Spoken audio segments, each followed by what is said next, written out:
Break के बाद आपका फिर से स्वागत है टीना स्वदेश पर। बाजार में कल हमने देखा कि बजट के दिन भारी गिरावट आई।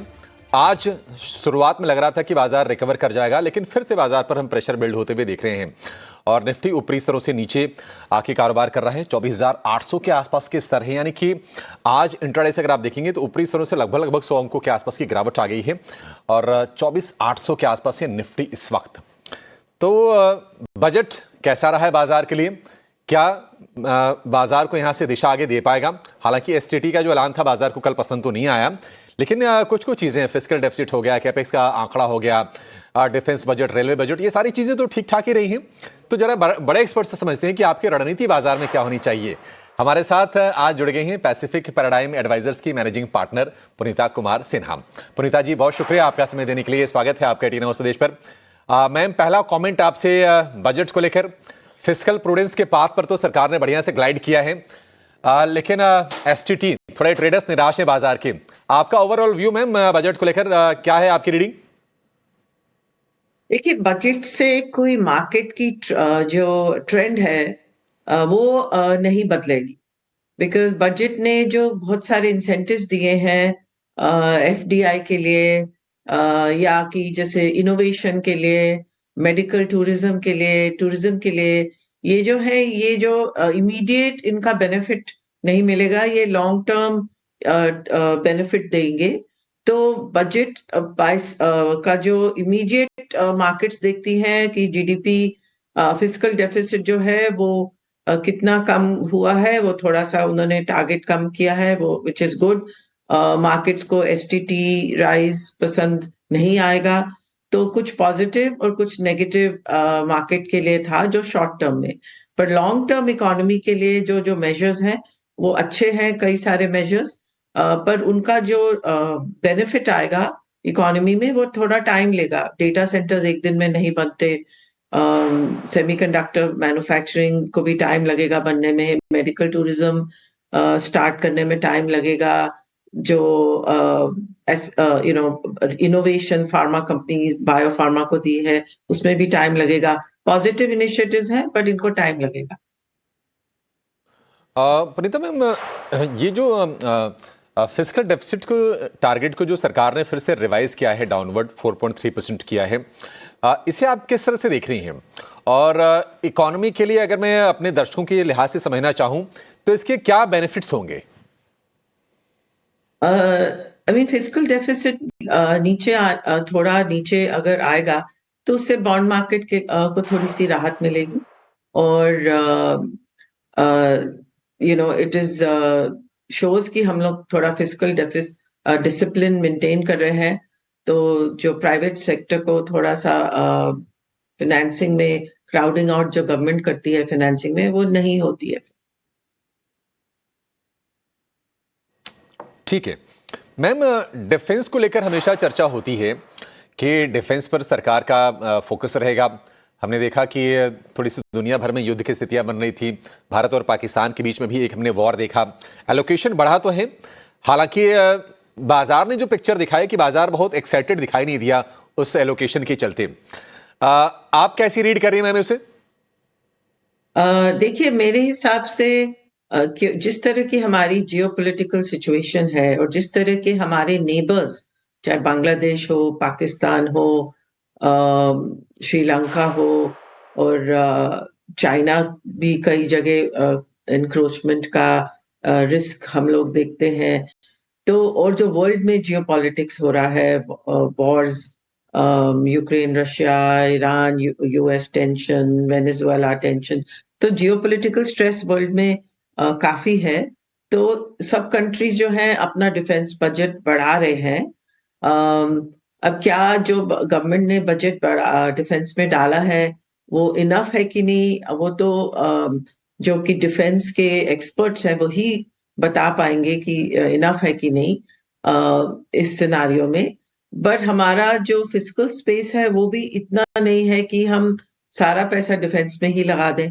हम लोग को बहुत सारी चीजों को बैलेंस करना पड़ेगा सरकार को, जैसे कि इकोनॉमी को भी स्टिमुलस देना है, रूरल को भी स्टिमुलस देना है, एफडीआई को भी स्टिमुलस देना है, साथ साथ इनोवेशन को भी स्टिमुलस देना है, डिफेंस को भी देना है, तो सरकार के पास इतना पैसा तो है ही नहीं। तो जितना वो अपनी तरफ से एलोकेट कर सकते थे शायद उन्होंने किया। एक और सेगमेंट होता है जिससे जुड़े लोगों को, चाहे हम एंड कंज्यूमर की बात करें या फिर कंपनीज की बात करें, इंडस्ट्री की बात करें, वो है हाउसिंग का। स्पेशली अफोर्डेबल हाउसिंग की जो परिभाषा है उसमें चेंजेस की, उसके लिए कुछ सब्सिडी की, कुछ अनाउंसमेंट की उम्मीद करके हम चल रहे थे, लेकिन कुछ आया नहीं। अब ये कुछ कुछ ऐसे ऐलान हैं जो शायद लॉन्ग टर्म में थोड़ा पुश करें। सीपीएसी एसेट्स को रिसाइकिल करने के लिए डेडिकेटेड रीट का प्रस्ताव आया है। मतलब उस लिहाज से हाउसिंग के फ्रंट पर आपको लगा कि सरकार ने थोड़े से हाथ खींच लिए, जितना आना चाहिए था वो नहीं आ पाया बजट में? नहीं, देखिए मैंने बोला एक बैलेंस होता है, सरकार को हर चीज़ को बैलेंस करना पड़ता है। मेरे ख़्याल से सरकार ने जो इंडिया के हमारी स्ट्रेंथ्स हैं, उस एरियाज़ में फ़ोकस किया है जैसे योगा, आयुष, अम, अ, जो आयुर्वेदा वग़ैरह के फार्मेसीज़ और कई कंट्रीज़ की जो इकोनॉमीज़ हैं, वो टूरिज़्म पर ही चलती हैं। और इंडिया इस बार उन्होंने टूरिज्म को काफ़ी महत्व दिया है और उससे क्या होगा कि एम्प्लॉयमेंट में इम्प्रूवमेंट आएगी, जहाँ-जहाँ टियर 2, टियर 3 सिटीज़ में या जहाँ पर भी टूरिस्ट डेस्टिनेशंस को एनकरेज किया जाएगा।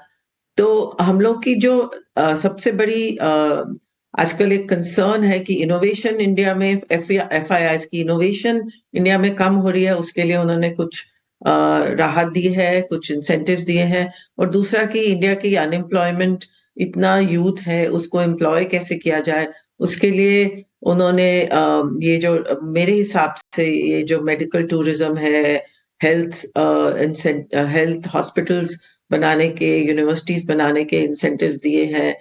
इनसे अगर इनकम बढ़ेंगी, तब साथ-साथ में हाउसिंग सेक्टर हो, चाहे कंजम्पशन ओरिएंटेड सेक्टर्स हो, वो ऑटोमैटिकली थोड़ा बेनिफिट देखेंगे।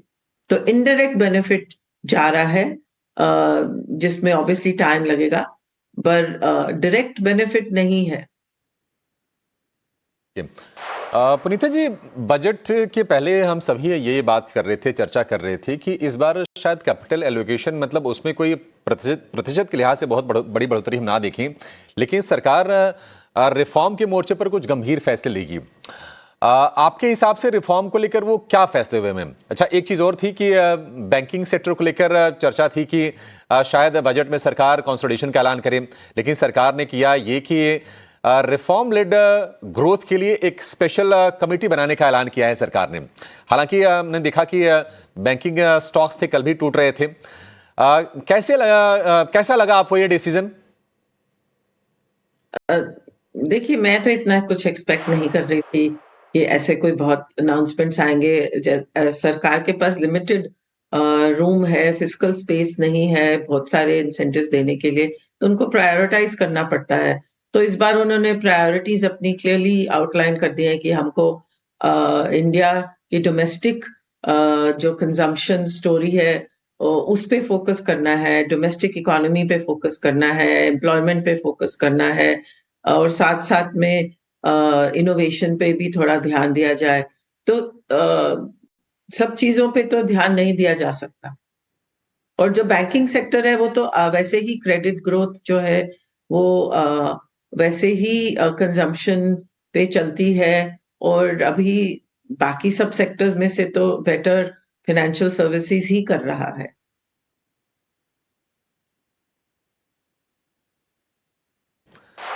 ठीक है। पुनीता जी, एक राय आपसे ना मैं मार्केट पर लेना चाहूंगा। वैसे तो देखिए, बजट का और मार्केट का मतलब, सरकार जब बजट बनाती होगी तो मुझे नहीं लगता कि वो मार्केट के बारे में सोचती है। सरकार तो पूरे इकोनॉमी के बारे में सोचती है, हर एक इंसान के बारे में विचार करती होगी। लेकिन कल हमने शार्प रिएक्शन देखा नीचे की तरफ एसटीटी को लेकर, जो सरकार ने ऐलान किया एसटीटी बढ़ाने का। हालांकि सरकार के इंटेंट को लोग समझ रहे हैं कि काफी टाइम से ये सोच रही है कि एफएनओ में जो रिटेल जो ट्रेडर्स हैं, इन्वेस्टर्स हैं, उनको डिस्करेज किया जाए। बाजार में यहां से आगे की चाल आप क्या देख रही हैं? क्या ये झटका है एसटीटी के चलते क्या आपको लगता है कि ये वन टाइम था, जो होना था हो गया, और बाजार अगर यहां से चलना है, जो भी दिशा लेनी है बाजार को, अल्टीमेटली अपने अर्निंग्स पे रिएक्ट करेंगे? हाँ, मेरे हिसाब से बाजार जो है ऑफ कोर्स एक्सपेक्ट कर रहा था कि कुछ एलटीसीजी या कुछ एसटीटी शायद कम हो जाए, यहाँ तो उल्टा हो गया। तो इसलिए काफी लोग शॉक में हैं और डिसअपॉइंट है, पर ये भी एक डिसअपॉइंटमेंट जब डाइजेस्ट हो जाएगी तब बाकी it will be back to fundamentals कि मार्केट में अर्निंग्स क्या आ रही हैं, वैल्यूएशंस क्या है, कौन से कंपनीज अच्छा कर रही हैं। तो उसी पे अल्टीमेटली बजट जो है वो कुछ दिन के लिए मार्केट रिएक्ट करता है पॉजिटिव या नेगेटिव, और उसके बाद बैक टू फंडामेंटल्स हमेशा ही हो जाता है। और जो जहां जहां एरियाज में बजट आउटले ज्यादा है वहां पर थोड़ा ज्यादा ध्यान देके देखना पड़ेगा कि उनका बेनिफिट कब आ रहा है। सो अभी ये जो करेक्शन आ रही है इससे वैल्यूएशंस इंडिया की थोड़ी सी इंप्रूव हो रही है, और अभी अर्निंग सीजन चल रहा है। तो जो जो कंपनीज अर्निंग्स अच्छा देंगी, जहां वैल्यूएशन रीजनेबल है वहां पर जरूर अपसाइड पोटेंशियल रहेगा। सो इंडिया ऑलरेडी जो है, इंडियन मार्केट हमारी इस साल जनवरी से लेके अभी तक one of the worst markets रही है परफॉर्मेंस वाइज।